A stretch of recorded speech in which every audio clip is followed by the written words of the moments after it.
Boa tarde, meninas. Vim gravar mais um vídeo pra vocês, coisa rápida, pra mostrar a caixa da Natura do ciclo 4 que eu recebi. A maioria dos produtos são pedidos de cliente, tá?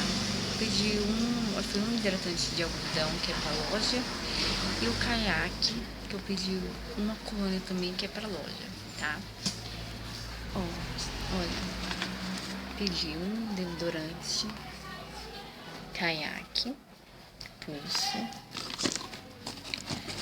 Tem uma caixa de sabonete de orquídea de cliente, que a cliente pediu. Uma de algodão também, que a cliente pediu. São 2 caixas. A caixa de sabonete de criança com 4, que a cliente pediu também. Um refil caiaque extremo, também que é de cliente. Os 2 hidratantes, né, de algodão, também de cliente. Aquela colônia Naturé mocinhos, pra mocinho, pra menino, né, é de cliente também. Aí eu tenho, né, um óleo da Eco de Buriti, que tava na promoção. Também é de cliente, que comprando um, ganhava um refil.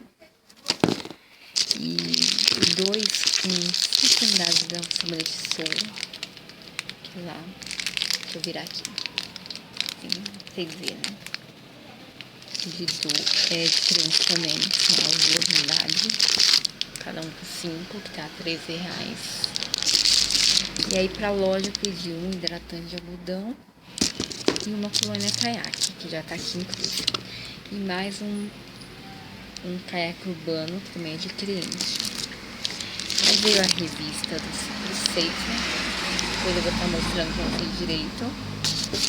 E a nova agora, que é da ciclo 5, né?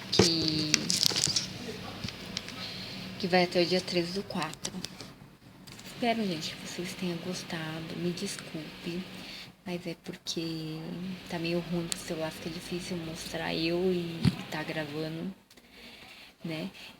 E a do ciclo 5 tá com promoção no caiaque. Eu vou até mostrar aqui pra vocês terem uma ideia. O caiaque masculino tá saindo 132, ele custa 189. E o feminino, ele tá de 147. Então tá tendo um desconto bem aí. O feminino tá com 20% de desconto e o essencial masculino com 30% de desconto. Tá compensando, né? Dá pra gente ganhar um dinheiro em cima. Quem tiver condições de poder pedir, vai ganhar. Então, meninas, é outra coisa que eu ia comentar com vocês, né? Aproveitando o vídeo. Assim, eu agora não tô pedindo muita Natura. Por quê? Porque em dezembro eu pedi muita coisa, e 3, 4 carros, exageradamente, e não vendeu nada. Achei que ia vender bastante coisa, não vendi. Pelo contrário, tem muita coisa que tô vendendo agora. Aí tive que parcelar o meu boleto na Natura. Agora eu estou com o pé mais no chão. Estou pedindo só pedido de cliente. Aí 1 ou 2 produtos que tiver na promoção eu pego. Então, menino, deixa o telefone, o seu link de vocês, mostrando sua loja também. Se vocês quiserem também posso estar mostrando a minha. Vamos dando dica aí, né? Trocando as ideias. Agradeço a atenção de todos. Espero que vocês tenham gostado do meu canal. E muito obrigada.